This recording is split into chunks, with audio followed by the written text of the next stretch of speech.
नमस्कार दोस्तों।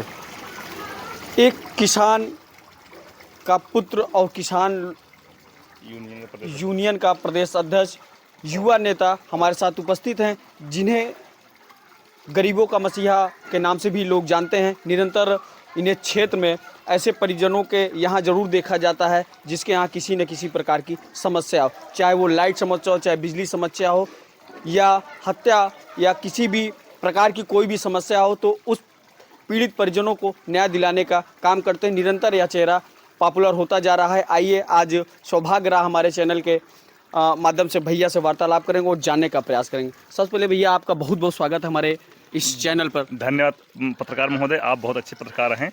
आपको हृदय से नए वर्ष की बधाई। भैया क्या कुछ कहना चाहेंगे? आपका चेहरा इतना अधिक पॉपुलर हो रहा है, पूरे प्रदेश में चर्चा चल रही है किसी युवा नेता की, तो सबसे पहले उसमें आपका नाम आ जाता है। गरीबों का मसीहा, ऐसा क्या जादू आप लोगों के बीच में कर रहे हैं? देखिए, हमारे राजनीतिक जीवन में गरीबों के आंसू पोंछना, और ये भारतीय जनता पार्टी जिस तरह से जाति धर्म की राजनीति कर रही है, लोग कह रहे हैं कि अगर टिकट नहीं पाएंगे अवधेश नारायण सिंह तो क्या भाजपा में चले जाएंगे। आपके चैनल के माध्यम से बड़ी जिम्मेदारी से कह रहा हूँ, भाजपा में गर्दन कट जाए, मर जाना कबूल है, लेकिन भारतीय जनता पार्टी में जाना कबूल नहीं है, क्योंकि यह भारतीय जनता पार्टी बलात्कारी पार्टी है और गरीबों की सोच, गरीबों को प्रताड़ित करने वाली पार्टी है। ये बलात्कारी पार्टी है, ये दलितों को ऊपर पेशाब करने का काम करती है। ये छुआछूत, ये भारतीय जनता पार्टी छुआछूत की पार्टी है। आप मंदिर में जाओगे तो उसको गंगा जल से धुलवाने का काम करेंगे। ये भारतीय जनता पार्टी का काम है। मर जाना कबूल है, राजनीति में संन्यास लेना कबूल है, लेकिन भारतीय जनता में पार्टी में जाना कबूल नहीं है। भैया आपने कहा बलात्कारी पार्टी है, लेकिन हमारे तत्कालीन सरकार तो कहते हैं कि हमने जीरो टॉलरेंस की बात करते हैं, मैंने पूरा अपराध मुक्त कर दिया, लेकिन अभी फूलपुर में एक यादव परिवार में देखा गया एक दीपक नौजवान बेटे की हत्या कर दी गई है। आप देखिए, कुलदीप सिंह सेंगर ने जिस तरह से एक बेटी के पिता को मार भी डाला, थाने में टार्चर कर दिया, उसके भाई को मरवाया, उसके बाद दीपक को उसके बाद वहाँ जो है सुप्रीम कोर्ट ने उसको बिल, हाई कोर्ट ने उसको बिल दे दिया। ये सरकार पे बैठे व्यवस्था पे लोग हैं, ये मनवादी सोच के लोग हैं।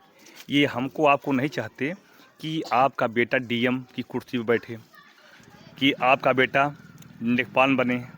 आप बताइए, जिस तरह से आरक्षण छीना जा रहा है, आप बताइए, किसानों की बात करने वाली पार्टी यूरिया खाद में 40 किलो की बोरी, डीएपी खाद में 40 किलो की बोरी, डीएपी का रेट 2100 रुपये।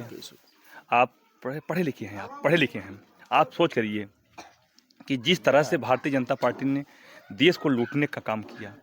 2014 में देश के ऊपर 50 लाख हज़ार करोड़ कर्जा था, आज 249 लाख हज़ार करोड़ कर्जा हो गया। आप बताइए, हमारा आपकी आमदनी दूनी नहीं हुई, किसानों की आय की दूनी हुई ना, आय दूनी नहीं हुई, गेहूं चावल का दूना हुआ, लेकिन अंबानी, अडानी और अंबानी जो दोस्त हैं मोदी जी की, इनके दोस्त कई लाख गुना कर्जा माफ़ हो गया। अब बताइए, देश पर कौन से पूंजीपति राज करते हैं। आप बताइए, मोदी जी कहते हैं विदेशों में डंका बज रहा है, विदेशों में डंका बज रहा है, और ट्रंप फ़ोन कर देता है तो युद्ध बंद हो जाता है। आप बताओ, ये देश की स्थिति है। आप किसान के चहेते रहे हैं, किसान की बड़ी चर्चा, अभी खाद को लेकर बड़ी विडंबना रही है। फूलपुर में जगह जगह लोगों को मार झगड़ा तक करना पड़ा। क्या कहना चाहेंगे सरकार की व्यवस्था के विषय में? यहाँ जो है कृषि मंत्री से मेरी बात हुई, इफ्को के जीएम पीके सिंह से मेरी बात हुई। उन्होंने कहा कि आप कृषि मंत्री से एक लेटर जारी करा दीजिए और हम आपको यूरिया हर साधन सहकारी समितियों में खाद भेजेंगे। मैंने कृषि मंत्री से बात किया, उन्होंने कहा कि क्या हम आपके आदेश से काम करेंगे। आप बताओ, ये किसान भूखों मरेगा, दलित भूखों मरेगा, ये मंदिर में जाएगा। बात समझ रहे हैं भाई साहब? ये सरकार जो है ये पूरी तरह से चाहती है सब साधु बन जाए, कि साधु बन जाए। और आप बताइए, अभी मंदिर का पैसा 100 रुपये मैं दे दूँगा आपको, आप रात में सो नहीं पाएंगे नहीं। और ये ब्राह्मण यही मंदिर का पैसा लेकर विदेशों में आईएएस करता है, इनके लड़के आईएएस पीछे बनते हैं, डीएम कलेक्टर बनते हैं, और हम आप मजदूरी करके जाते हैं अयोध्या में 500 की नोट चढ़ाते हैं। भगवान राम ने कहा है क्या कि पैसा चढ़ाओ, करते ही नहीं। आस्था है। हम भगवान के पुजारी हैं। हम घंटा बजाने से हमारा बेटा आईएएस बनेगा? नहीं बन पाएगा।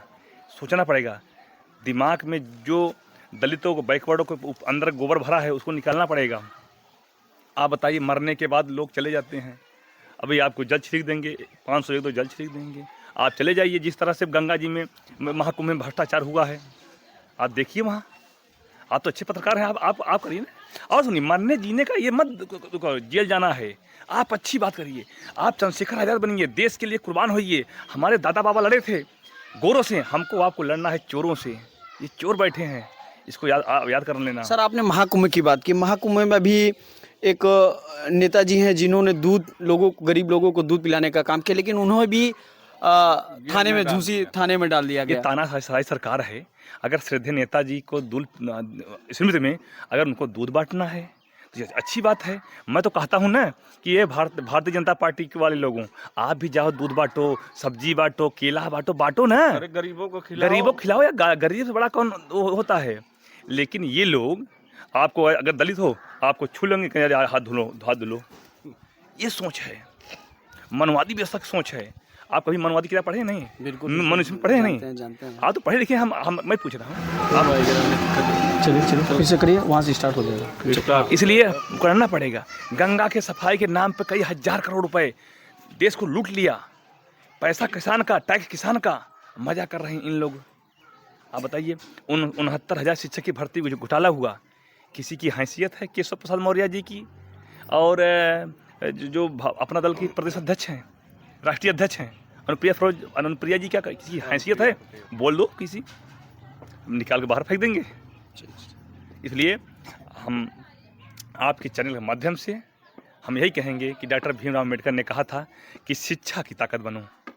और 2027 में बड़ी जिम्मेदारी साथ कर रहा हूँ कि 2027 में प्रतापपुर विधानसभा से आपके भाई पे और भरोसा जिताएंगे 2027 में, तो प्रतापपुर की आवाज़ अवधेश नारायण सदन में जरूर रखेगा। और चाहे जिसकी सरकार रहेगी, न्यू हिलाने का सदन में काम करूंगा, क्योंकि मैं जानता हूं कि नौजवानों में क्या ताकत है, जनता में क्या ताकत है। आपसे मिले, बहुत बहुत धन्यवाद, नए वर्ष की बधाई। और जो आपने एक प्रश्न कहा, इसके लिए पुनः कह रहा हूं कि भारतीय जनता पार्टी में जीवन में जाना कबूल नहीं है, मर जाना कबूल है, फांसी हो जाए उसको कबूल है, लेकिन भारतीय जनता पार्टी में जाना कबूल नहीं है। ये बलात्कारी पार्टी है, ये किसान विरोधी पार्टी है, नौजवान विरोधी पार्टी है, शिक्षा विरोधी है, दलितों का शोषण करती है और दलितों के ऊपर पेशाब करने वाली पार्टी है। कभी जीवन में नहीं, सपना नहीं है। हम लोग राजनीतिक संन्यास ले लेंगे, गर्दन काट दो, फांसी चढ़ा दो, लेकिन भारतीय जनता पार्टी की तरफ हम लोग कभी जाने की बात करेंगे, देखने की बात नहीं करते हम लोग। इसके लिए बहुत बहुत धन्यवाद, बहुत बहुत आभार आपका। जैसा कि आपने देखा, युवा साथी हमारे साथ जुड़ चुके थे और काफ़ी दमखम के साथ इन्होंने कहा, प्रतापपुर की मैं तमाम उन जनता जनार्दन से कहना चाहता हूं कि एक बार भैया को अवसर और दें। और मैं अपने चैनल के माध्यम से प्रधान संपादक होने के नाते आपसे यह कह रहा हूं मजबूती के साथ कि आपके ऐसे कोई भी कार्य नहीं है जो रुक जाए। यदि भैया आपके साथ आज भी लगे हैं, लेकिन जब आप थोड़ी सी और ताकत दे देंगे तो यह मजबूती सदन से भी आवाज़ उठाने का काम करते हैं, क्योंकि यह चेहरा इतना पॉपुलर है और लोगों के लिए निरंतर धूप छांव बरसात भी नहीं देखते हैं।